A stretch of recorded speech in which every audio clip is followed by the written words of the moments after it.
The neon lights of Los Angeles blurred past the tinted windows of the Mercedes as Britney Spears pressed harder on the accelerator. The city that had made her famous was also the one suffocating her tonight. Another day of meetings, interviews, and carefully choreographed interactions where every word was measured, every smile calculated. She needed to disappear, even if just for a few hours. These midnight drives had become her secret ritual. No security detail, no assistance, no one telling her where to go or how to act. Just her, the open road, and whatever music her heart demanded. Tonight it was something soft and melancholy that matched her mood perfectly. The city lights began to fade as she drove east on Route 10, trading skyscrapers for desert landscapes dotted with the occasional gas station or diner. Her phone buzzed incessantly on the passenger seat, probably her manager wondering where she was, but she ignored it. This was her time. Around 2 a.m., her fuel gauge demanded attention. A lonely gas station emerged from the darkness like an oasis, its harsh fluorescent lights cutting through the desert night. Desert Rose Stop and Shop, read the weathered sign. It looked like the kind of place where nobody would recognize her, which made it perfect. She pulled up to pump 3 and stepped out, adjusting the baseball cap and oversized sunglasses that served as her disguise. Even at this hour, she couldn't be too careful. Her blonde hair was tucked messily under the cap, her face bare of the makeup that usually armored her for public appearances. In worn jeans and a simple hoodie, she looked like any other exhausted traveler making a late-night pit stop. The pump clicked steadily as she filled her tank, the desert wind carrying the scent of sage and gasoline. Through the station's windows, she could see a lone figure behind the counter, a young woman reading what looked like a textbook, occasionally glancing up at security monitors. When the pump finished, Britney decided she needed caffeine and maybe something to eat. The convenience store's automatic doors chimed her arrival, and she headed straight for the energy drinks, grabbing a Red Bull and some trail mix. The fluorescent lights were harsh after the gentle darkness outside, making everything feel surreal and too bright. At the counter stood Elena Martinez, 25 years old, and working her third consecutive night shift this week. Her dark hair was pulled back in a tired ponytail, and the bags under her eyes spoke of someone juggling too many responsibilities. 2 jobs, community college classes, and caring for her younger brother since their mother's accident 6 months ago. Tonight had been particularly brutal. A difficult customer earlier had left her questioning whether the $10 an hour was worth the verbal abuse. Britney approached the counter, setting down her items with a soft smile. "Just these, please." Elena barely looked up as she scanned the energy drink and trail mix. "That'll be $8.47. Britney pulled out her credit card and inserted it into the reader. The machine beeped once, twice, then displayed an error message. She tried again with the same result. "Your card's not reading," Elena said flatly, her exhaustion making her voice sharper than intended. "Maybe try a different payment method." Britney's day had been long enough without technical difficulties. She sighed audibly and began digging through her purse for cash, her movements betraying her frustration. "Look, I've been working here for 2 years," Elena continued, her tone growing more defensive. "These machines are temperamental. It's not my fault your card doesn't work." "I didn't say it was your fault," Britney replied, but her voice carried an edge. I've had a really long day, and this is the last thing I need." "Yeah, well, join the club," Elena snapped back. "You think you're the only one having a bad day? Try working 3 jobs and going to school full-time." The words hung in the air between them, both women suddenly aware that the interaction had escalated beyond a simple transaction problem. Britney looked up from her purse, really seeing Elena for the first time. The tired eyes, the slumped shoulders, the defensive posture of someone who'd been pushed too far too often. "You're right," Britney said quietly, her voice losing its edge. "I'm sorry. I shouldn't have snapped at you." Elena blinked, surprised by the genuine apology. "Most customers who got difficult just got more difficult. No, I'm sorry too. I shouldn't have been so sharp with you. It's just been one of those nights." "One of those lives?" Britney offered with a rueful smile. Despite herself, Elena almost smiled back. Something like that. Britney found a $20 bill crumpled at the bottom of her purse and handed it over. As Elena made change, something about the stranger's voice nagged at her. There was something familiar, but she couldn't place it. "Can I ask you something?" Britney said as she accepted her change. "What's got you so stressed? Besides work, I mean." Elena hesitated. She wasn't used to customers showing genuine interest in her life. "It's stupid. You don't want to hear about my problems. Try me," Britney said, settling against the counter as if she had all the time in the world.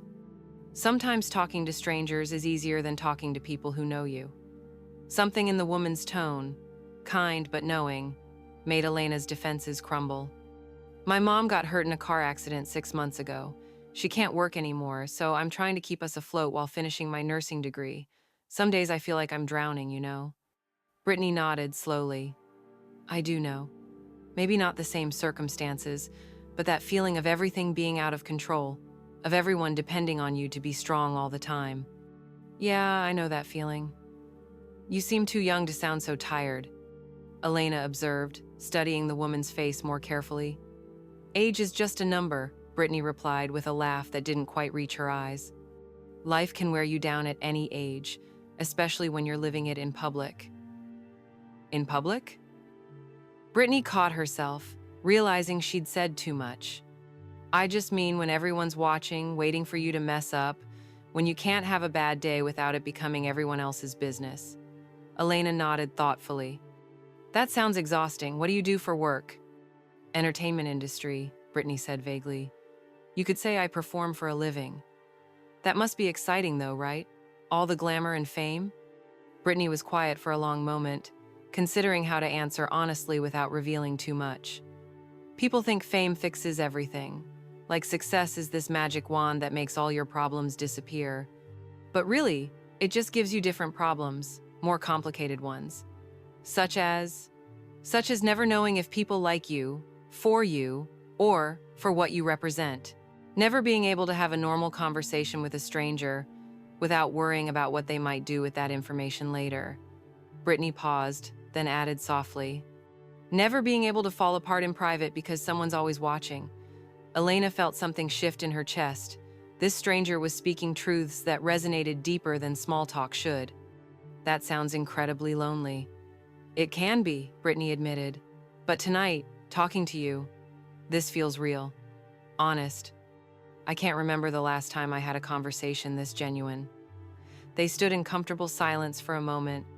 Two women from completely different worlds finding common ground in their shared exhaustion and vulnerability. "Can I tell you something?" Elena said. "Before you came in, I was having this moment where I wondered if any of this was worth it. The long hours, the rude customers, the constant stress. I was questioning everything. And now? Now I'm remembering that most people are just trying to get through their day, same as me. Maybe I've been taking things too personally." Elena managed a genuine smile. "Thank you for reminding me that kindness exists, even at 2 a.m. in the middle of nowhere." Britney felt her own walls continuing to crumble. "You know what's funny? I came out here tonight to escape, to find some peace, but I think what I really needed was to remember what it feels like to just be human with someone." "Mission accomplished?" Elena asked. "Mission accomplished." As Britney gathered her purchases, Elena found herself studying the woman's profile more intently. Something was definitely familiar: the curve of her smile, the way she moved her hands when she talked, the slight southern accent that occasionally colored her words. "This might sound crazy," Elena said as Britney headed toward the door, "but you remind me of someone. I can't put my finger on it, but..." Britney froze for just a moment, her hand on the door handle. When she turned back, her smile was both mysterious and kind. "Maybe I have one of those faces." But as she pushed through the door, Elena's eyes widened with sudden recognition. The voice, the mannerisms, the way she'd talked about fame and public scrutiny, it all clicked into place. "Wait," Elena called out, but Britney was already walking toward her car. Just before getting in, Britney pulled out a pen and wrote something on the back of her receipt. She walked back to the store and slipped the paper through the door slot, catching Elena's eye through the glass. She pressed her finger to her lips in a gentle, shh gesture, smiled one last time, and walked away. Elena picked up the note with trembling hands. In elegant handwriting, it read, "Everyone deserves kindness, especially at 2 a.m. Thank you for reminding me what real conversation feels like. Some of the best songs come from the quietest moments." B. As the Mercedes pulled away into the night, Elena stood in the fluorescent-lit store, holding the note and trying to process what had just happened. Had she really just spent 20 minutes talking to Britney Spears? The woman who dominated radio for decades, whose personal struggles had been dissected by every tabloid, whose voice had been the soundtrack to Elena's own teenage years. She pulled out her phone and did a quick Google search. Recent photos of Britney showed the same eyes, the same smile, though usually with full makeup and styled hair. But the voice, the vulnerability, the way she talked about fame, it all fit. The next morning, Elena's phone buzzed with notifications. Social media was buzzing with rumors that Britney Spears had been spotted at a gas station outside LA. Grainy security footage showed a woman in a baseball cap, but the image was too unclear to confirm anything. Elena looked at the note again, then at her phone, then back at the note. She could post about it, probably get thousands of likes and shares, but as she thought about the genuine conversation they'd had, about how isolated and lonely the woman had seemed beneath the fame, she made a different choice. She deleted the photos she'd started to take of the note and tucked it safely in her wallet instead. Some moments were too precious to share, too real to commodify. If Britney Spears had trusted her with her vulnerability, even unknowingly, the least Elena could do was protect that trust. Later that week, when Elena's supervisor asked about the security footage showing her having a long conversation with a customer, Elena simply said it had been someone asking for directions. The footage was deleted after the standard 7-day retention period. 3 months later, when Britney released a new song about finding connection in unexpected places, Elena smiled and wondered if their 2 a.m. conversation had planted a seed. The song's bridge contained the line, "Some of the best songs come from the quietest moments," and Elena's heart skipped a beat. She never tried to contact Britney or capitalize on their encounter.